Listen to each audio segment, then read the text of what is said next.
Hello, everybody. I'm just want to say I'm really sorry about the stream. I'm looking at my YouTube, and YouTube says it's all kosher. So I'm not really sure how that happened. There's no strikes, no usual copyright strikes. I believe it is in the fair use laws to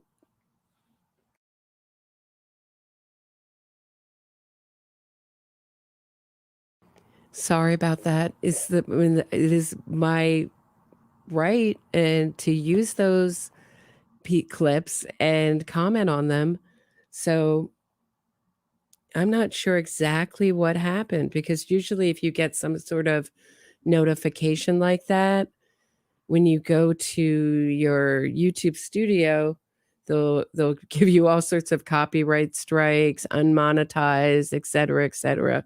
So it's happened to me before on Hangouts. Usually when you're like if you try to stream a whole movie and comment on it, you can't. But little clips from The View and little clips from other YouTubers commenting on their work, as long as you add your own thoughts to it and put your own effort into it, it's usually okay. So I'm not exactly sure what happened there.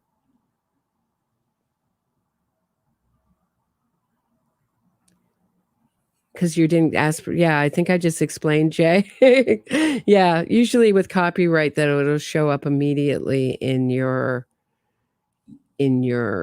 YouTube studio. They will copyright strike you right away. So yeah. No, there was no music, nothing. Maybe we can we solve this? Can we solve this mystery ourselves? It could be someone complained. I don't know. It could be an issue with StreamYard. It could be anything. So I just wanted to get back on and say, I think it's very interesting. There's certainly a giant media blitz behind Gypsy Rose Blanchard. There's a book, there's a series, and they do not want anyone out there who's going to talk a little bit differently about the narrative and bring up some, I guess, uncomfortable facts. And it's not like I have any kind of strong feeling either or about Gypsy Rose. I just think it's a gray area. I have a strong feeling about the fact that she's out there making a fortune off of her crime. I think that's wrong, and I think that our media is totally culpable in that. So, yeah, it could be that, Tommy, but I don't think so, because all the other channels said the same words I did. I wasn't using any other words that they weren't. So kind of interesting, right? Pretty interesting. So I don't know. I'm so scared to show you anything else that I had going for today. I don't know. I just wanted to get on and say hello. Does anybody disagree with me about this issue? Or so Lynn, what happened is my stream just got totally cut off and closed. Oh, were they, Catherine? Yeah, I won't worry about it. No, I just worry about my audience who all showed up only to get it totally shut down in the middle. I've seen that happen with music, but it was behind. Yeah. So this is just sort of like a hangout stream, talking, saying hello. Yeah, no, Shell Bell. Hi, Shell Bell. That usually when you get something from, say, The View, you get a copyright strike. They let you know it's copyright right away. But when I went on my YouTube dashboard, everything was like fully still monetized, okay. No, and it's mentor lawyer again. Stop. Miss. Yeah, I have some, with the angry comment. I get people get very upset. If you see Gypsy Rose Blanchard as a total victim, which I don't, I just ask, when you're 24 years old, do you have some culpability? And where I'm stuck is at the Walmart knife, is that she was able to get out and get this knife from Walmart. I'm going to be a little bit more frank here. That's where I get stuck. How do you go out and get that knife and plot this all out? How are you free enough to plot this all out without your mother knowing anything, and carry on this relationship and have these Facebook profiles all under sharing under the same roof as your mother, and turn around and say, I had no choice. It was totally my mother or myself, as if she were in a life or death situation. And many of her supporters feel she was. I'm just not, I'm neither a supporter or nor would I say that that she was in that situation. Had she been in that situation, she would have done it herself. Why did she have to coerce someone else to do it for her? Right. I just want a discussion. I've changed my mind around so many true crime stories that I'm not adverse to changing my mind on this one if someone has a good argument. I think people think that I come with these, like, my mind totally made up. No such thing as coincidence. And that I'm not willing to listen to the other side. I'd love to hear the other side. What am I missing? Show me what I'm missing here. I don't understand why we can't agree to disagree. Or, I was on Bossy Texas Chick's channel, and she was talking about Wendi. And I love listening to Bossy Texas Chick. I don't think there was one thing she said in that episode, nothing against her, that I agree with, but boy, did I enjoy listening to her. Boy, is she lively and interesting. And I like to see where her mind's going or where she's at with the Adelson case. So maybe I'm just a little bit different. Yeah, I'm sorry. Yeah, you missed a lot of drama supporting Virginia and Maria. You missed a lot of drama. It just got cut off. So now I have no show and just myself talking. Does anybody have anything they want to ask me or talk about? Should I tap dance? Should I sing? Should I do Donna? I don't know. Maybe it was Donna. Maybe it was the Donna force that came in. Shut it down. I put up a couple shorts this morning.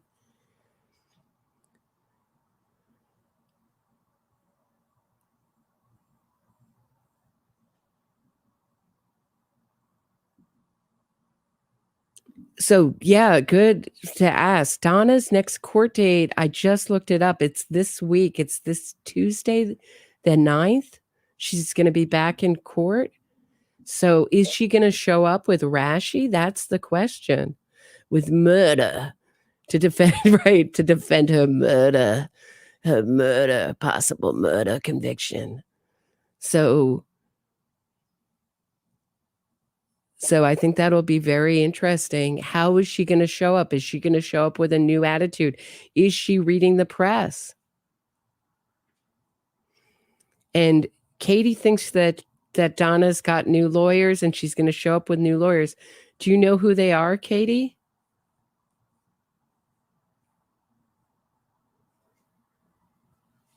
Let me see, what do I have?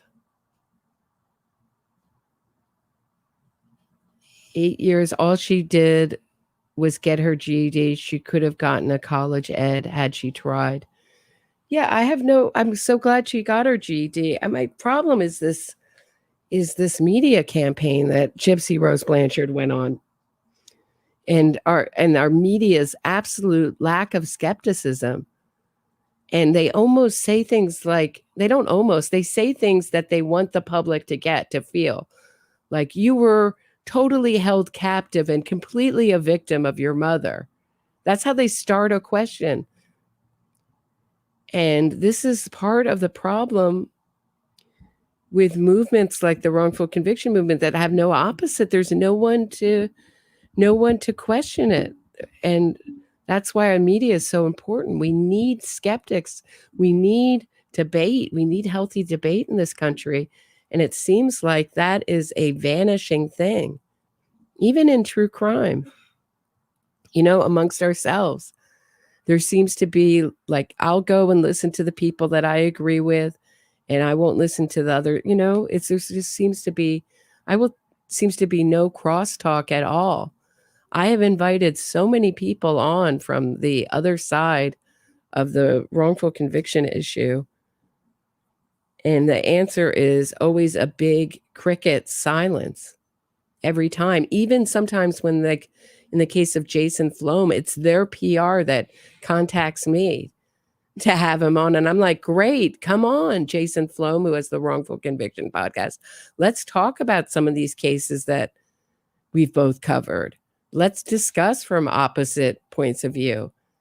And then it's like, great, I'll circle in the higher up, and then I hear nothing, nothing ever again. Sister Helen Prasian, there's another one I've invited on. It's been a really long time composing a letter. So yeah, it's I thought everybody would get a lot out of it to hear both sides of an issue. So Katie, do you know who Donna's new lawyer is? Did I miss it in all my yapping? All my yapping here? Does anybody know who Donna's besides? Is it Rashi? Is Rashi going to show up? Can he show up? I think everybody says that I've heard, Carl Steinbeck, etc., that he can represent her, or at least be a part of her legal team. He may not be in front of it, but he may be a part of it without a conflict of interest, which I find amazing.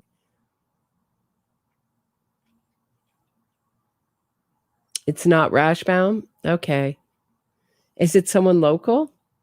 I feel like I'm playing Tim Jensen. Maria. Tim Jensen. Wouldn't that be amazing if Tuesday rolls around and it's Tim Jensen? Talk about, or footage you want to watch. So I am out of stuff obviously the stuff I had prepared for you. I'm a little spooked to show you. Yeah, I'm lost too, Katrina.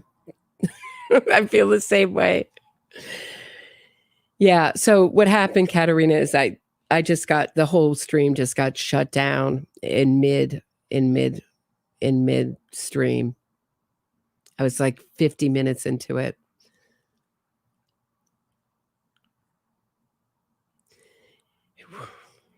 Raul Thomas said, this is a really good question. What species of tree looks like yellow crime scene tape, Wendi? True. It's so absurd. But she does that same kind of lying where it's like the kind of lying where she'll admit a little bit of the truth, but it's just the rest is a huge lie.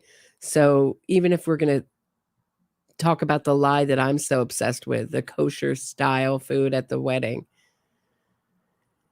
So yes, it was a fight over the fact that there was no kosher food, but Wendi will say it's just a miscommunication because it was kosher style. So she'll admit some of the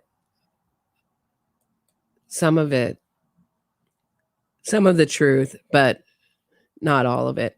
Yeah, I'd love to get back to JF Gariepy. I was really fascinated by Alora Patuan's disappearance, but there's just not much movement. What I hear is that he's still missing live streams. I would assume that they're still questioning him and the investigation is going really slowly. For those of you that don't know, JF Gariepy is a far right commentator, almost an incel, I would say. I don't know if he would accept that title. I don't know what he calls himself. And his common law wife, Alora Patuan, went missing, and he had just very odd stories about dropping her off at a gas station and her going off into the wilderness to live as a survivalist. And then that changed to no, she was going urban hiking. And as soon as there's some news on that, I just got to where there wasn't much new, and JF moved everything that he was talking about it to Patreon. So he was monetizing that content, and I wasn't going to pay for it. And I don't know how much I really had left to say about it, but if new stuff comes up, I will definitely cover it. And I think about Alora Patuan all the time, and I hope and pray that she's found. And when I mean found, I really think it's going to be her body being found, not herself alive at this point. And I think that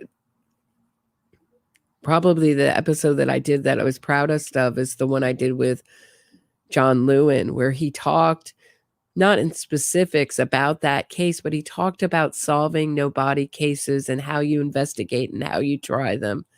And it's, I think, very relevant to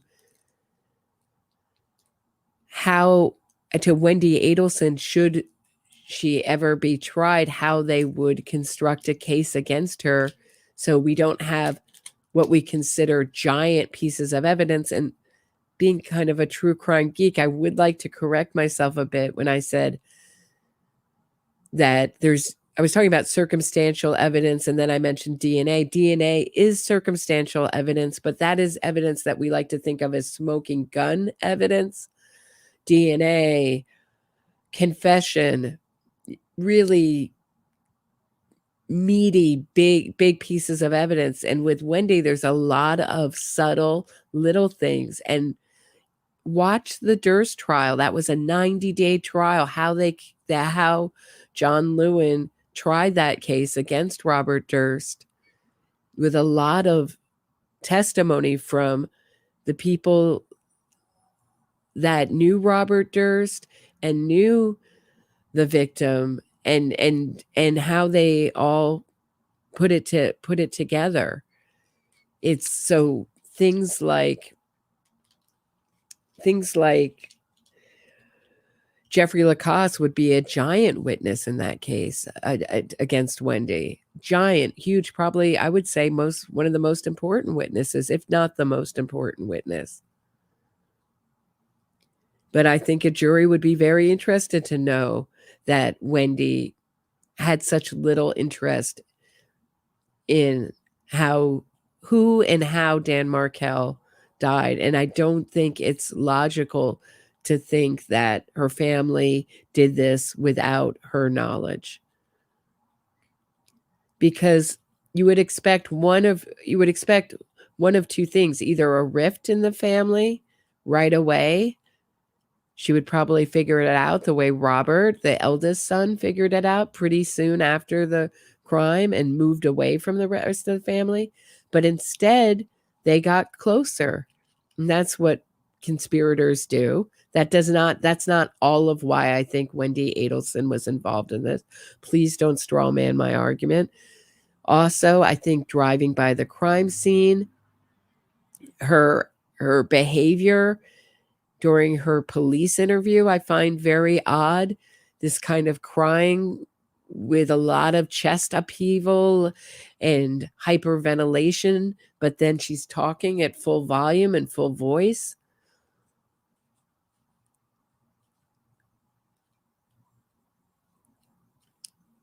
There have been cases, there have been people convicted on a lot of smaller pieces of evidence, but what's on Donna's phone? That's the real question, is what I want to know. Why didn't Donna want to hand over her phone? Why did she say my lawyer told me not to hand over my phone? Was that Rashi? Daniel Rashbaum telling her not to hand over her phone? Was that Charlie? Other people in the comment section have suggested Charlie told her not to hand over her phone. And when Donna said, we might get stopped on the jailhouse tapes, did she mean stopped or did she mean arrested?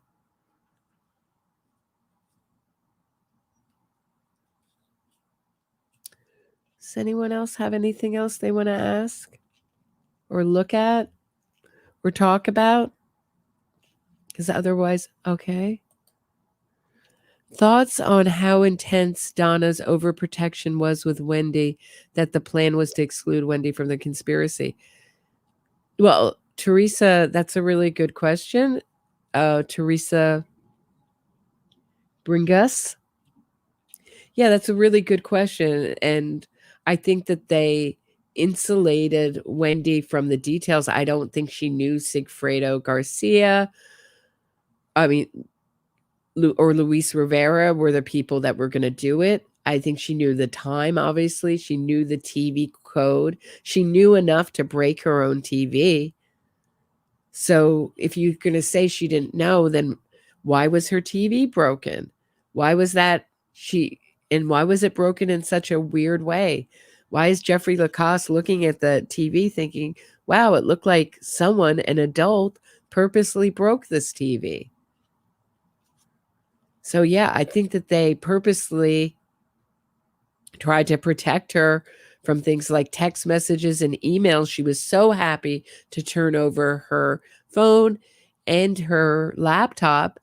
And that's something that you never see in an investigation. Someone like, I don't care when my computer is given back to me. I'm not going to be doing much work anyway. I've never seen that.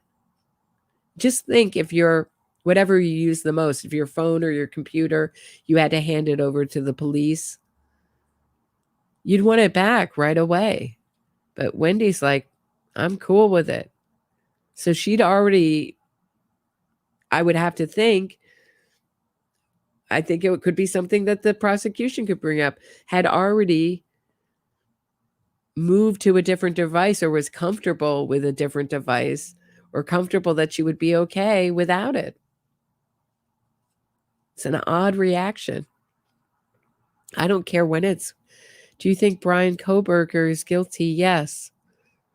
I think he is guilty.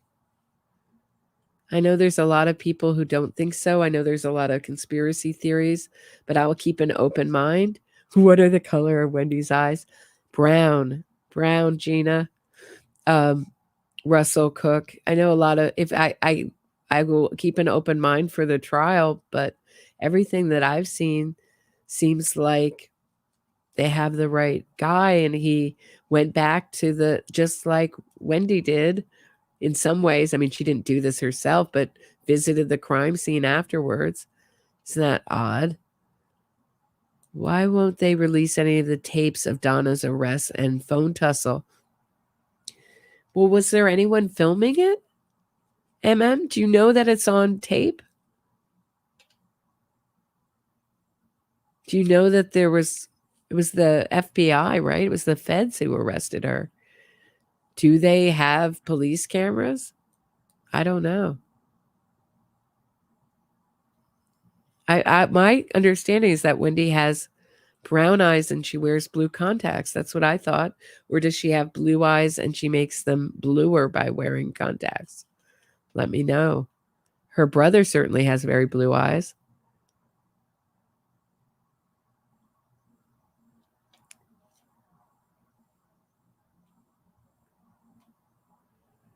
Okay. One minute.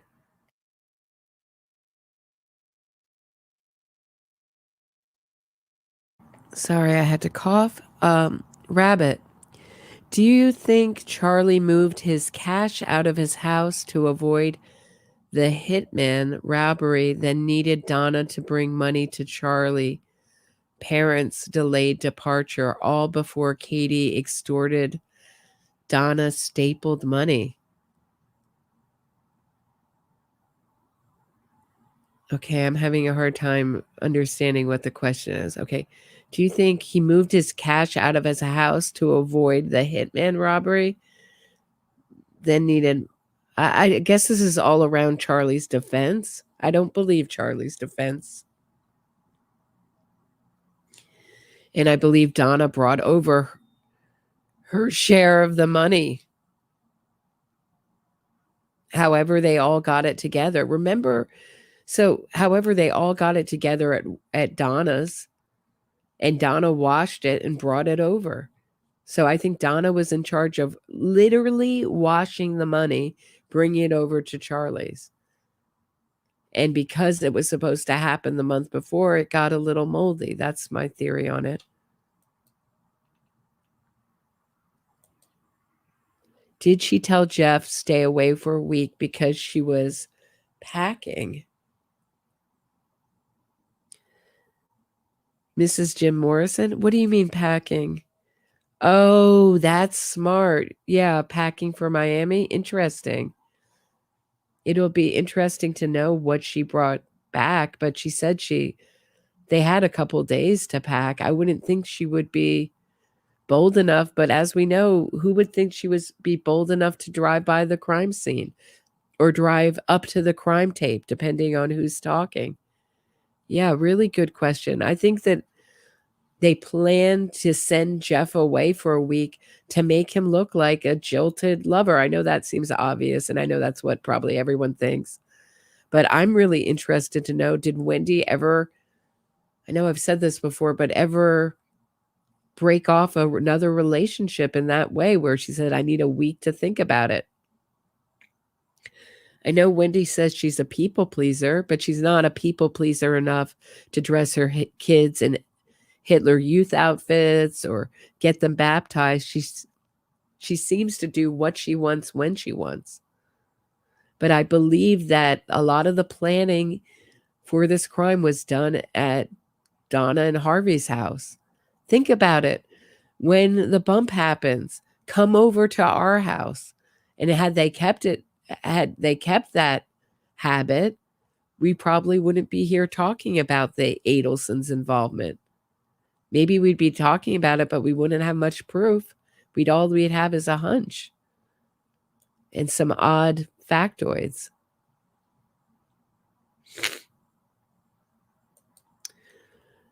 Do you think there was incriminating evidence against Wendi on Donna's phone? I'm hoping so.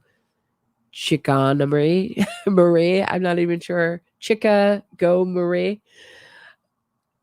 Yeah, I hope so. That's what I'm hoping.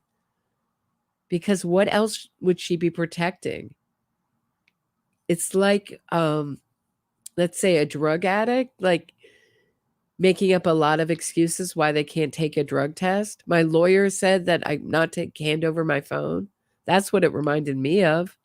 I don't know about you guys. There's something on there, not nothing.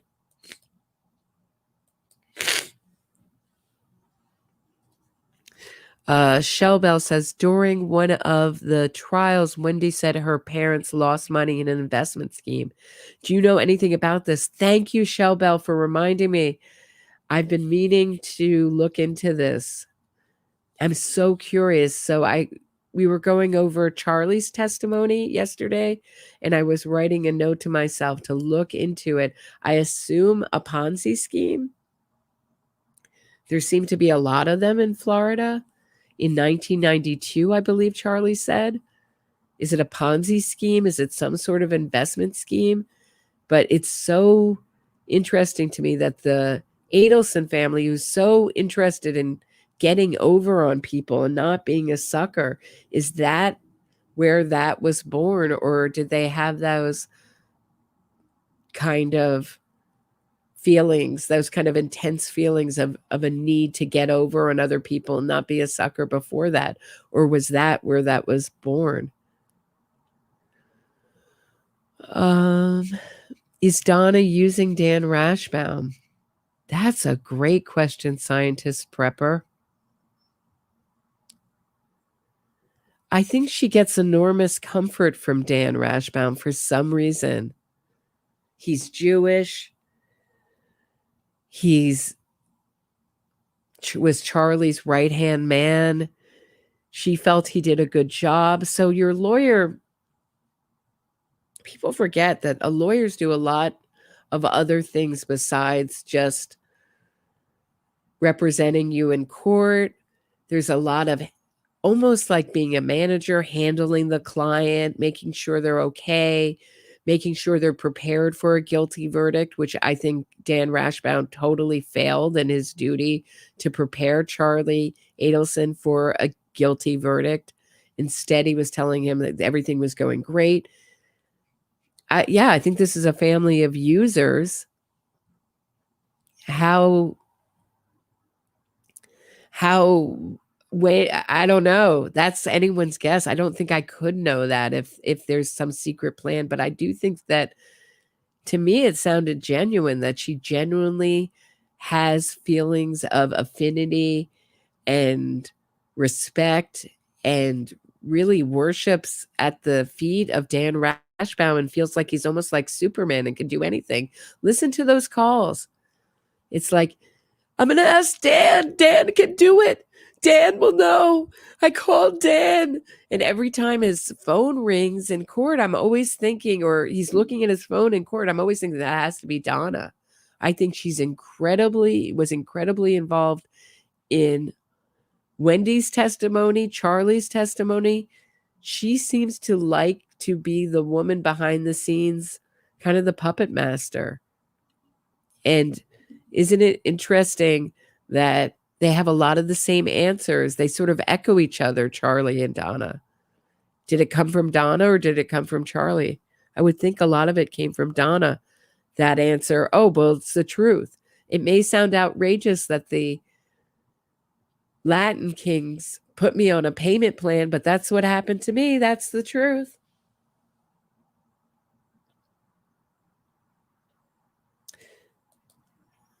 How many coincidences are jurors going to accept? That's a great question. And you would hope that in Wendy's trial, she would take the stand. She would be so arrogant, like her brother, and take the stand. And she would think she was winning as she was losing, just like Charlie was. Why wasn't Charlie afraid to keep sleeping with Katie when he knows Siegfried murdered Dan and wants to kill him? LOL. Great question, Gina Va. He was never afraid. And Gina, are you forgetting? It brought them closer together. They got closer after the extortion. Who does that? That was the most absurd part of the defense. Should we watch some of that? Should we watch some of that cross? Now I'm getting itchy to watch some of that cross examination. It's so absurd, right? So absurd. Rabbit, do you think Donna was the one who stapled the money? No, I think Charlie had a habit of stapling his money. And was it his allowance for mommy? No, Rabbit. But thank you for making me laugh. Bossy Texas chick, did you hear me? Were your ears burning? I was just talking about you and your episode. I really enjoyed it. I was just just bringing you up. Did you see Wendi human trafficking talk? Yes, that is on Murder by Maestro's channel at Palm Beach Circulating. I think Murder by Maestro was the first person I saw to put it up on YouTube, but doesn't mean he was the first. But I think he was on YouTube. I know it was around in the ether. The link was going around. Did it blow your mind listening to her talk about slaves? And did she seem way too happy discussing this serious subject matter? Yeah. Look at Murder by Maestro's channel. Yeah. Should we look at his video together for a second? Some of it. Hold on one second. I'll show it to you. Let me see if I can find it. Hold on one second. I'll pull it up and we can watch it together.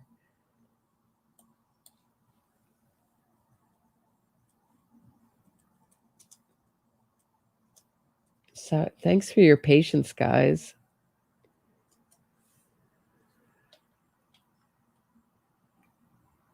Okay, here it is. Good. You did such a good job with this video. Okay, where am I? Let's watch that together.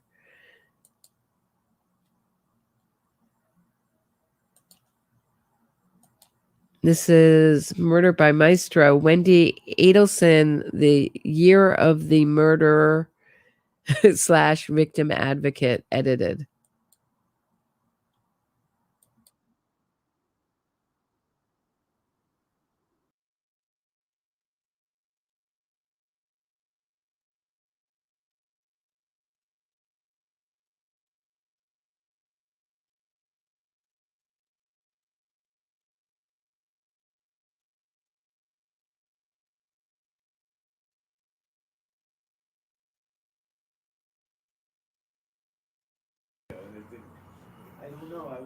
Okay.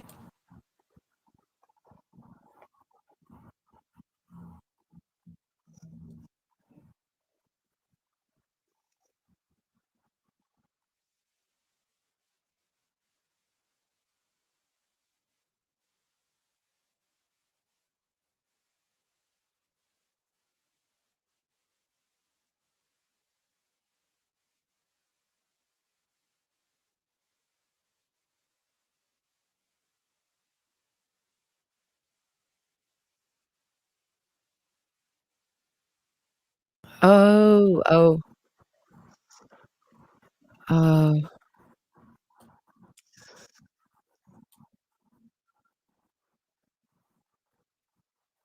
Oh, I see. I'm so sorry, guys. I'm so sorry.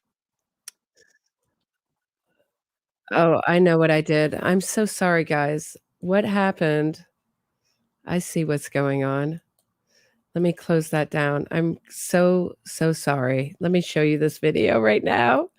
Yeah, I'm so sorry. All right, here we go. Without ado, let me go back.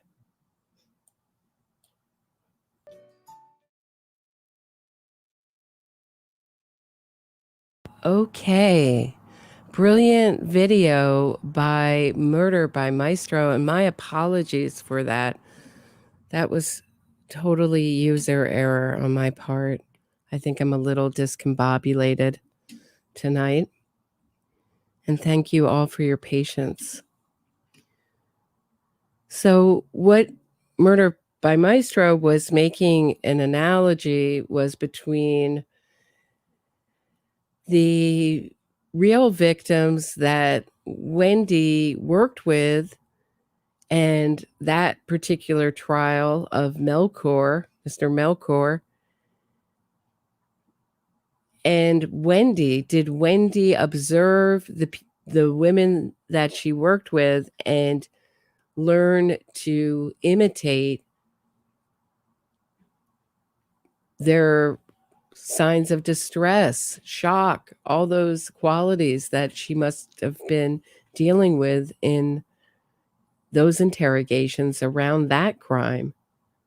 And I love at the end the way he did it, where he has Wendi saying, "There's some people that are just less than human," and then he has a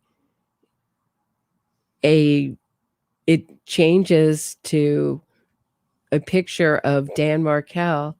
Oh, thank you very much, Gina Ba, for the super sticker. It's very kind of you. Thank you. So I think, and I love the part where they're talking about, well, tell your friends, and maybe more people will get interest in this subject. And it's a little bit like this case. Tell your friends about this case, and everyone I know who's interested in true crime, when they find out about this case, gets sucked into a kind of vortex of this case because it's so fascinating. There's so many different elements that are interesting. The psychological elements of the characters, the different rich people using poor people, the political ties of the Adelson family, that it's gone on for almost a decade now, the bump, all the wiretaps, now the jailhouse calls, the dynamics, the family dynamics, the dynamics between Donna and the rest of their family, or people who've had controlling narcissistic mothers, the whole subject of psychopathy. All those things are in this case, and a really, really fascinating case. I was trying to think, is there another case like this where an entire family conspired to murder their siblings, child's ex-husband during a custody, essentially a divorce battle? Is there any case that is even a little bit like this case? Hey, Matt Schneider. Does anyone know any case that's even slightly like this?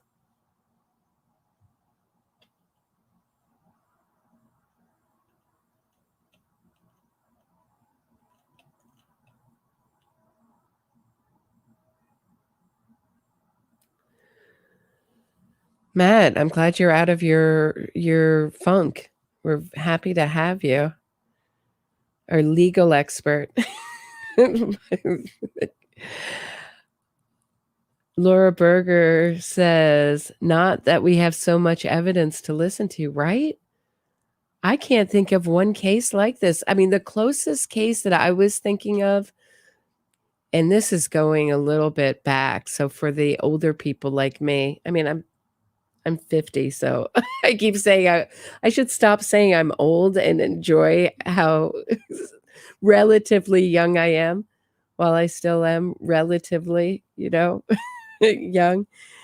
But do you guys remember the case in New York? It was a mother and son duo who, it was before Airbnb, but basically planned to kill this rich woman. She had been a dancer and she had a New York apartment.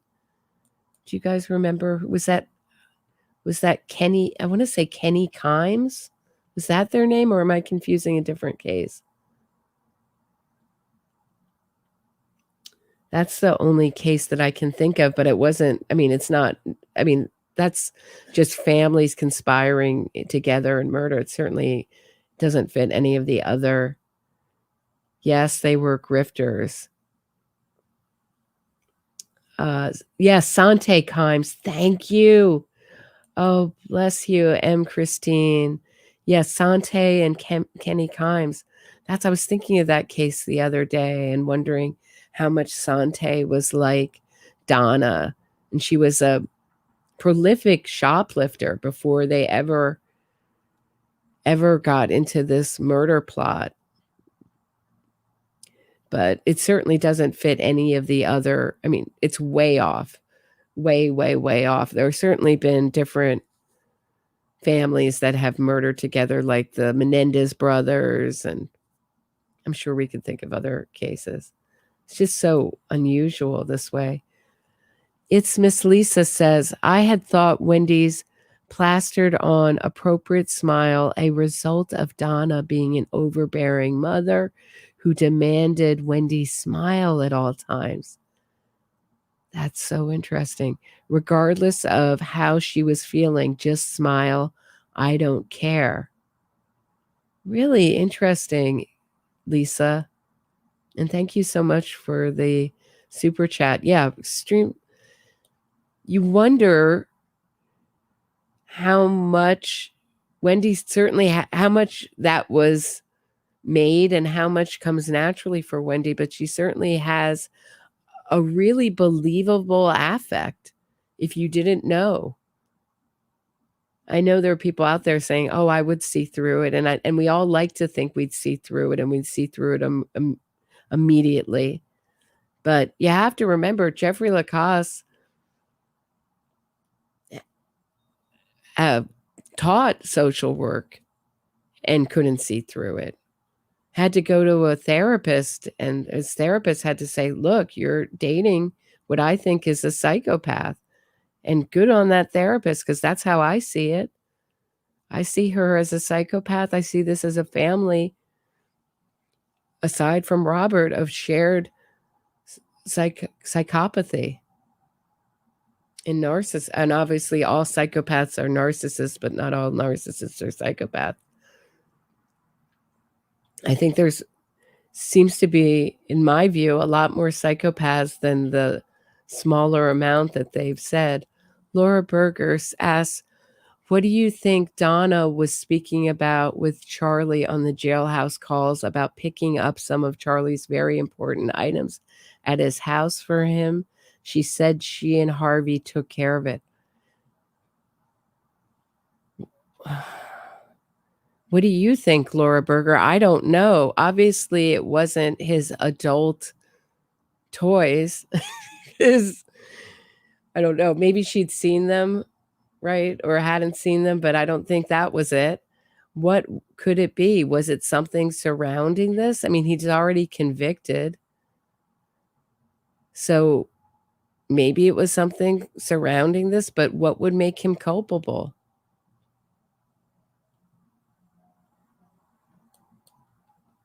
Oh, thanks, Matt.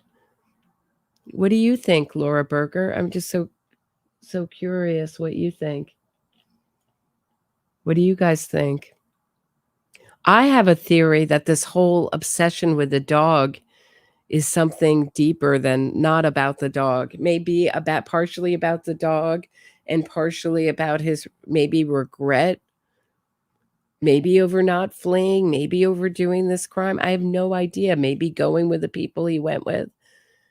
But how does he go from the dog? Remember that whole bit? Do we have to go back and play some of it?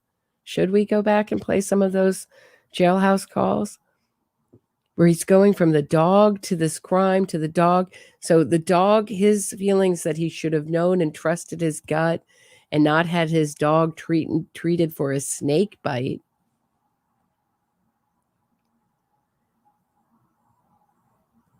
Which could maybe, maybe you could say snake bite. We know that he really did have a dog that died. Did it die of a snake bite? And if so, could that be a double meaning? Could that he be talking about Luis Rivera or someone else? I have no idea.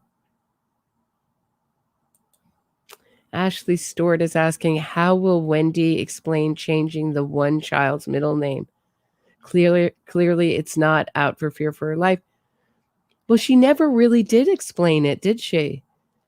She said that she changed the name and that the name was partially responsible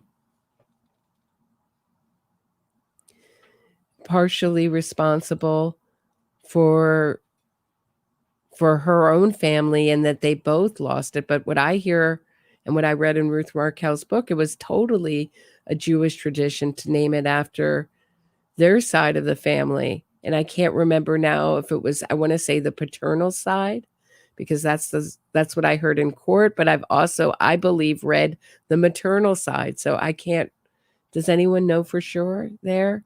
But it's of the Markel family. And I assume for extra safety, but there she is giving lectures out in full view in a white dress. Couldn't be more visible. Years after the murder, a year after the murder, she's giving talks, presenting her book.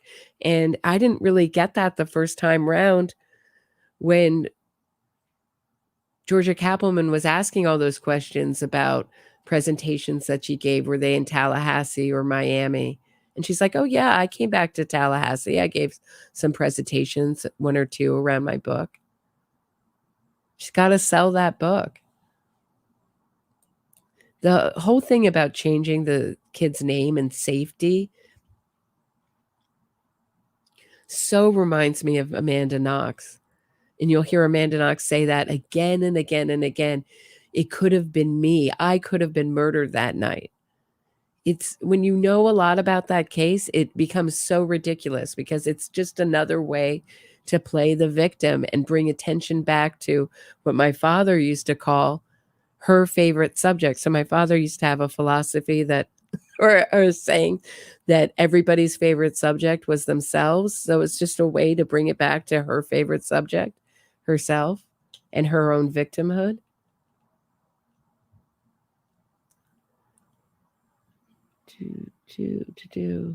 So I just find that whole thing around, I was so frightened, I was so scared, I had to change the kids' names. It's so awful. It's so cruel to leave your kids with nothing of their father's, not even his name.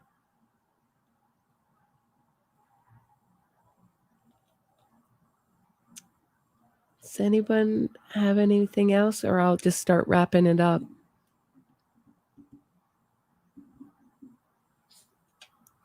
Right, AC. It makes no sense why she would be frightened. I mean, when is the last time, just curiosity, someone killed an adult? I mean, are we in The Godfather here, where we have to kill the children because they'll come back for revenge and kill? I mean, do you know what I mean? It's so gothic and ridiculous. Where children are really the focus after an adult's been killed. When has that really ever happened in the history of the world? In real life, not in movies.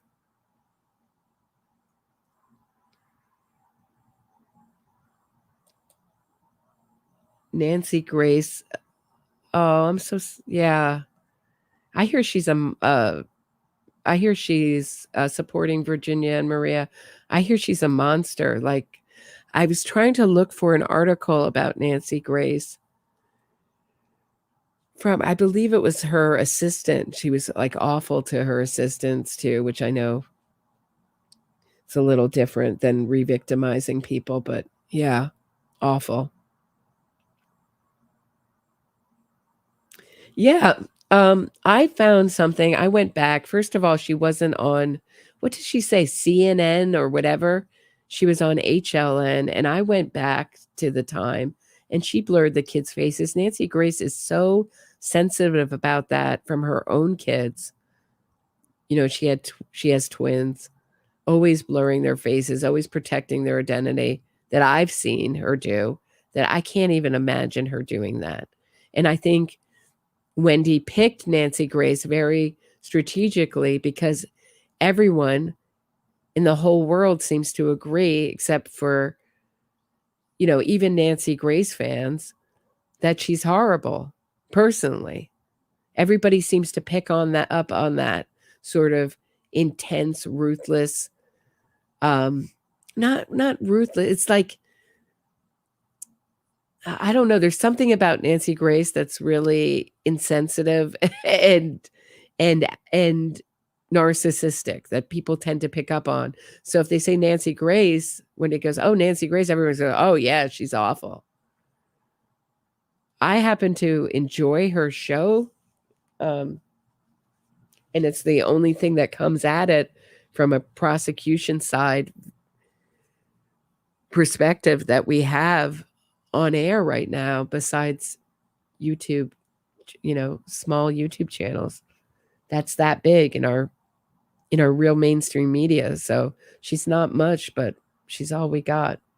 So, but personally, yeah, I hear she's awful.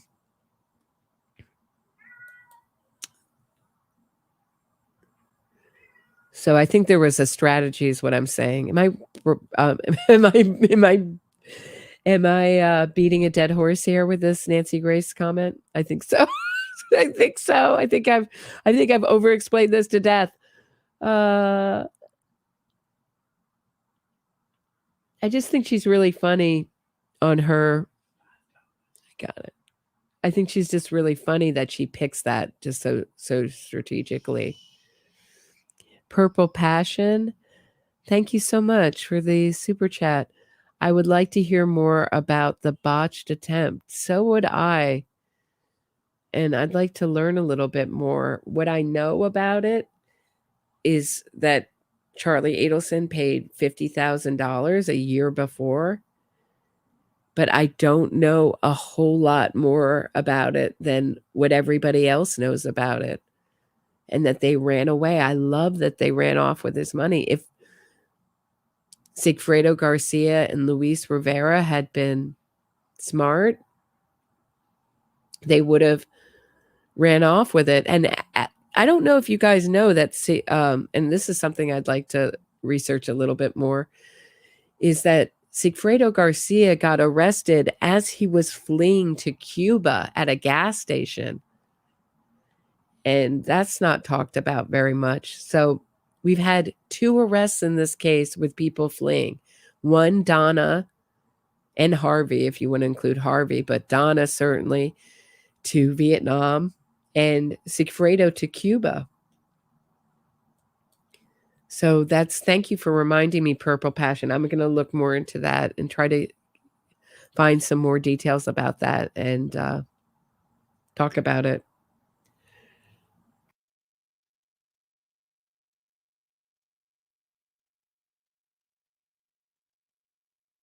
Yeah, I'm so sorry, Matt, about the shutdown. We got shut down midstream, and I'm not really sure why yet. It may be just something as simple as maybe an internet disconnection. I don't know. But it was not a copyright strike, I can tell you that. I know what they look like. How is anyone going to defend Donna? Thank you, C, for asking that question. That's a really important question to ask. It's not just Rashbaum or Rashi. How is anyone going to defend Donna when she is? So you can't say that. The only thing you can say, here's the one thing that you can, this is what I'm predicting she's going to do. She's going to say, I saw my son get wrongfully convicted, because I know the rap from that wrongful conviction crowd. It was so horrible, and I know how common wrongful convictions are, that I did not want to risk.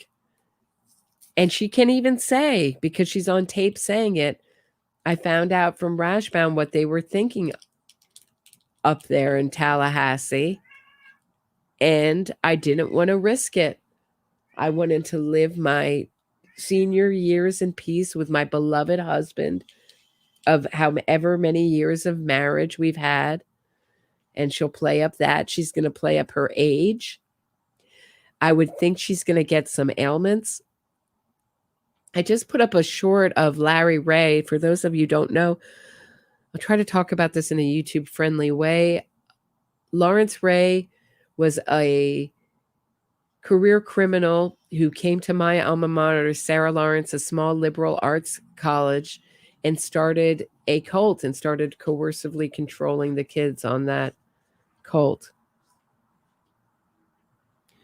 And he, when at his trial, he would fake these medical episodes, and the last time had to be brought out on a stretcher, and the trial was delayed I believe a day or two, and it was testimony was constantly getting shut down for the day because of his faking medical episodes, until the judge. Why I think they're fake is because the judge had a secret meeting, in-camera meeting, which means the opposite of what you think, secret meeting with everyone, both parties, and said this has to stop.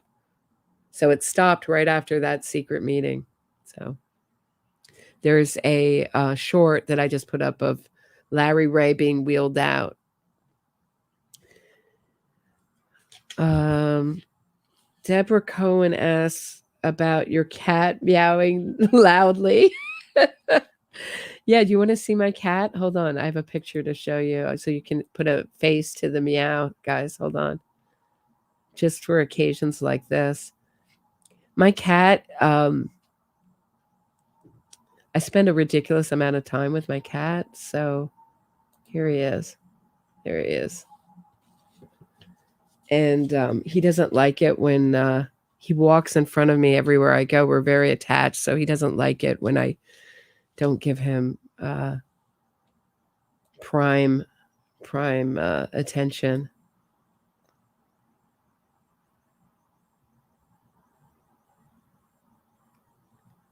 Yeah. Oh, thank you, Matt Schneider. Yeah. Schneider. Yes, she's getting harassed in Miami. Right. Deny, and lie. That's what people are saying. But I think we might see something from Donna where she's going to have illnesses and ailments. And should she get convicted, she's going to need be in special quarters for her ailments, and she won't make it. And they're going to have to request some kind of, I don't know, punishment of home confinement or try for something crazy like that. They've already said that she should have bail and home confinement after fleeing. So I can see them saying she won't make it in prison. She has this medical whatever issues. Just like we saw Harvey Weinstein do and Bill Cosby do. Like all of a sudden they're walking with canes, they're walking with walkers. That's what I can imagine with Donna. And I can imagine her hair is going to be grown out by the time of her trial. It might be very gray, and she might be playing that up.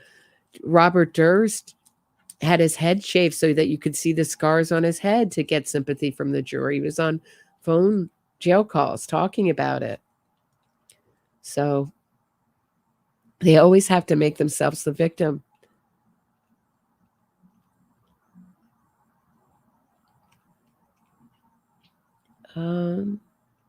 Anything else? I think we're getting close to doing it, guys. Roberta, I love your cat. What's his name? What do you do when you're not doing podcasts? Lovely Sphinx asks. What am I doing when I'm not doing? I'm pretty obsessive.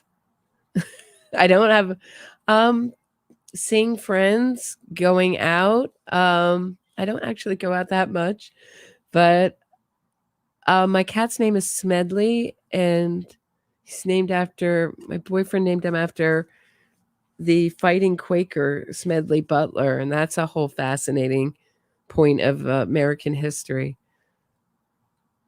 Look it up. So basically what happened, I'll tell you about Smedley Butler. So Smedley Butler, I hope I'm saying this right, he was the most decorated Marine, and there was supposed to be a fascist takeover of America, and they wanted Smedley Butler to be America's Hitler, but instead he blew the plot. And then he was famous for a lecture called War is a Racket. And he said that wars are always fought over private business interests. So, yeah, what do I do in my spare time? I don't know. I don't know. See friends, see my family, those kind of things. Here's a question. Do you think that her ailments will be legitimate? No, not at all. Not any of them. None of them because of the stress. I think she's a cockroach. I think she's incredibly strong. I love Carl Steinbeck, but I disagree with him on this point here. Is that I think that Donna will not. I think she's really strong. I don't think there's anything wrong with her physically, and I think she's going to fake it, as she knows. Like, if you look back to the email she wrote Wendi, she was writing cases for why Wendi should argue that the boys will do better in Miami. They'll have all this family support from wonderful, loving family members, but without the day-to-day role of their father. But because it's the Adelson family, of course, they're the best of everything. So of course the judge would see it that way. So I think she'll be making the same kind of arguments about her health. She's really good at making stuff up. Look at all the things she argued already about all her rights. Guys, all of her rights have been violated, guys. All of them. All. AWLL. All of them have been violated. All the rights. The first, the second, the third, the fourth, the fifth, and the sixth. All down the line. All violated. That's what she was arguing in court. Should we look at that? I was looking at that with Murder by Maestro. It was so amazing. Let's just take a second and look at that. Hold on one second, because I just know it's in my history and I can bring it up pretty quickly. We were just looking at it, trying to, just look at some of her body language here. Hold on. Let me share it just for a second. We don't have to watch the whole thing. I just want you to see some of this. I think we've forgotten what she's like in court. Look at her here. Look at her during this argument here. Check this out. Just keep your eye on Donna and nothing else. You're in the jail that can and must be followed. Second, there is always civil suit, either in this courthouse or the fancy courthouse up the street. So there are legal avenues in place that preclude the entry of an injunction. There was something that was just said. I am not the arbiter for the state. I am for this client in the jails that they have in this state when it comes to sending out the medical records. It's either by release or by subpoena. The authority is there. Mr. Pimentel, do you have anything further to argue on behalf of the sheriff? Well, Your Honor, I need to put something on the record first. James Pimentel, General Counsel of the Sheriff's Office. I've been Sheriff McNeil's General Counsel for almost 7 years now. I've never heard from this attorney. I haven't heard from anyone representing this defendant. Any assertion, sir, that they've attempted to contact the Office of General Counsel. I have a paralegal. I have email. I've never been contacted by this defendant or this defendant's counsel. So whoever said Wendi learned that smile from Donna, there's Donna just sitting there with a smile on her face. Is that Duper's? Duper's delight or something else? Or is she just bemused because they're all so incompetent compared to her wonderful team? But what? I think this is her lawyer argues after this. Very well. I'm going to make my findings as follows as to wait. Let me go backwards. I went too far. Hold on. Where her lawyers, look at her while her lawyer's talking. Look at Donna in the back here. State that works for the Department of Corrections has said that she is not required to be on direct observation. She comes here and all of a sudden that changes. So I feel that there's some sort of disconnect. And I think that there needs to be a third party evaluating her to make the determination. And I think that you're right, Maricel. You're right. Nodding her head along. What's going on? Another judge would just be like, actually, this judge did. He said, let your lawyer argue for her. But she still can't help herself. She's so animated. And so was Charlie. Most animated. Could read their face. Expressive defendants ever. that's not an unreasonable ask. That's something that the jail can accept. And I think the state is not opposed to that. So that's what I'm asking the court to allow me to bring in my own mental health professional to evaluate Mrs. Adelson and make a determination whether or not she is a suicide risk, or for the jail to accept the determination or speak to the jailers in Miami-Dade County that observed her and made a completely different determination about her mental state. Mr. Tilley and Mr. Pimentel, what administrative remedy? Okay, that's just a little Donna in court. Had we forgotten? Had we forgotten? Shakes her head, nods her head, mouths things. Yes, no, never. Remember, they asked when had this medical professional evaluated Donna, and she's going, shaking her head, never, try never, like really exaggerated speech. And apparently someone did read lips. So when we were going over Charlie Adelson's closing, that he said BS, not, the actual word, not just that, right? So, yeah. What point with Carl?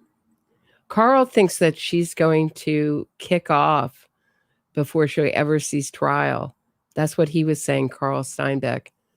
And I love Carl Steinbeck's channel and his point of view. Enjoy watching him. You'll often see me there. I was there in the chat, and I and I asked a question. It was like so embarrassing. It was like 9:30, and by the time he got around to asking it, I had fallen asleep. New York time. I was saying hi to everybody, and I know everybody must have thought I had something more important to do, but I was actually fell asleep. But I did catch it on the replay and appreciate him answering my question. But he thinks they should try Wendi and Donna together. That's what he thinks. I'm not sure what's happening. I'm sure it's something very short and boring. Usually they're just like status conferences. If the trials that I've been through have been anything like it, pharmacy girl, what's happening in court, you're asking, this Tuesday. So I would think it's like some kind of status update where they say, is it still realistic to have a trial here? What do, it's sort of like, where are we? They talk to the defense. What do you need? You need anything? You need anything? Prosecution. Sometimes they're like 15 minutes. I went to all of those for Nexium, but that was a federal trial. This may be a little different. Does anyone know anything different about that, about what's happening Tuesday? I don't know. That's a good question, Johnny. I was thinking about doing something on Epstein, the Epstein documents, but there's so much like everything that we already knew, or I already knew from going to Maxwell's trial.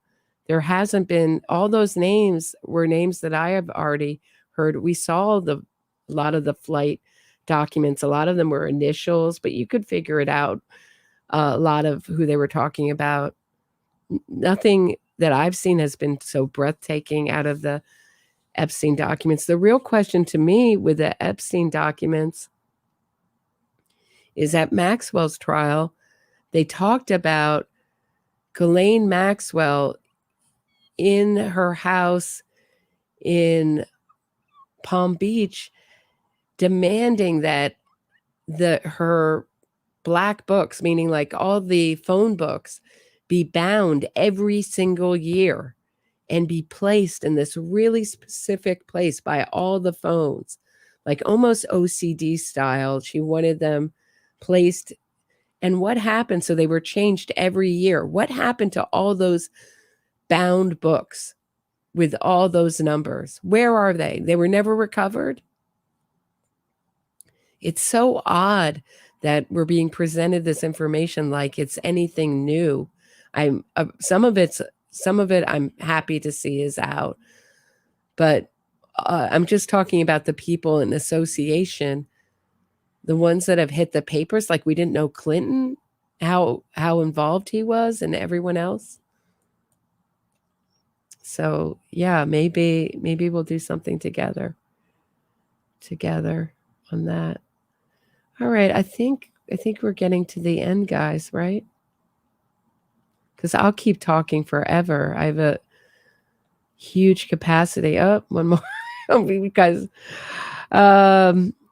DLT, will you be covering, I don't know what this is, Michelle Trachonius's trial.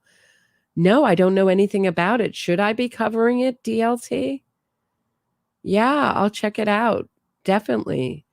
I'm always looking for a good trial. I don't know anything about that case. I've been totally, yeah, Beverly, totally sucked into this case and preparing for these live streams. stuff. So I think this might be a good time. Hello, Dr. Zap. Hello. I think this might be a good time. We've been going for an hour and a half. I think it might be a good time to close it up. Yeah, I like Carl too, Gloria. Yeah, thanks supporting Virginia and Maria. Yeah, I just was like so surprised. But it's like that with Bill Cosby. Like all those facts we knew about Bill Cosby back in 2003. So maybe it's just a necessary thing that like I don't understand that thing where information is out and then maybe like almost a decade later it comes out like it's breaking news. Like what is the difference between a story being out and available and then getting into the kind of, I don't know, shared mind space of Americans? What's that difference? I don't know. So maybe some people are understanding how powerful this crew was and how connected they were. I mean, the money is just unreal. That was what was so impressive at the Maxwell.